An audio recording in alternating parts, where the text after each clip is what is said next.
Père et du Fils et du Saint-Esprit. Amen. Esprit Saint, éclairez-nous. Esprit Saint, éclairez-nous. Esprit Saint, éclairez-nous. Évangile de Jésus-Christ selon saint Matthieu, chapitre 8, versets 1 à 4. Lorsque Jésus descendit de la montagne, les foules nombreuses le suivirent. Et voici qu'un lépreux s'approcha, se prosterna devant lui et dit, « Seigneur, si tu le veux, tu peux me purifier. » Jésus étendit la main, le toucha et lui dit, « Je le veux, sois purifié. » Et aussitôt il fut purifié de sa lèpre.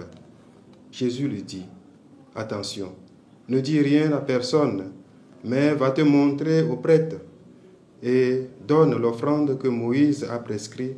Ce sera pour les gens un témoignage. » Acclamons la parole de Dieu.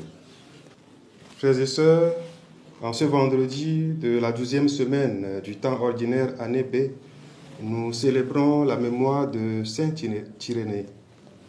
Frères et sœurs, la démarche du lépreux dans l'évangile de ce jour est assez louable.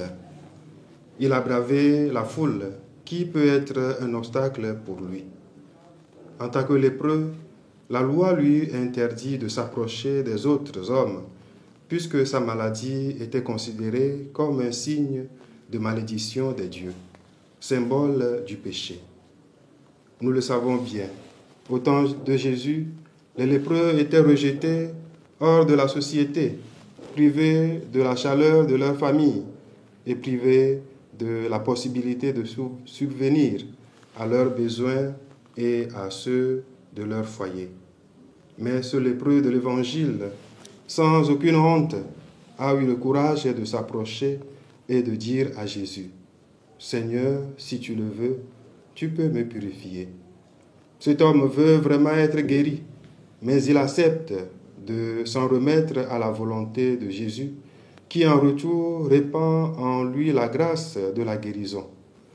Cet homme vient ainsi illustrer de manière concrète ce qui était exprimé dans la prière du Notre Père au cœur du discours sur la montagne. Que ta volonté soit faite.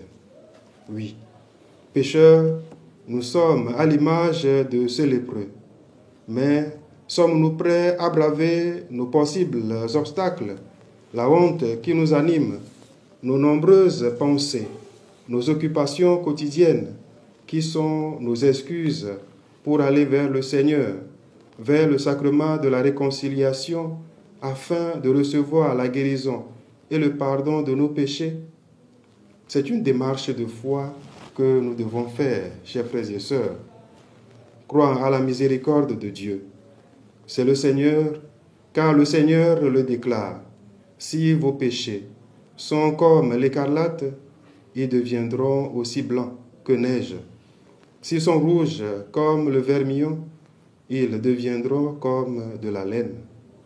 Frères et sœurs, nous sommes aussi invités à être proches de nos frères et sœurs qui, d'une manière ou d'une autre, sont à l'écart de l'Église, qui ne s'approchent plus de la table sainte ou qui ne viennent même plus à la messe.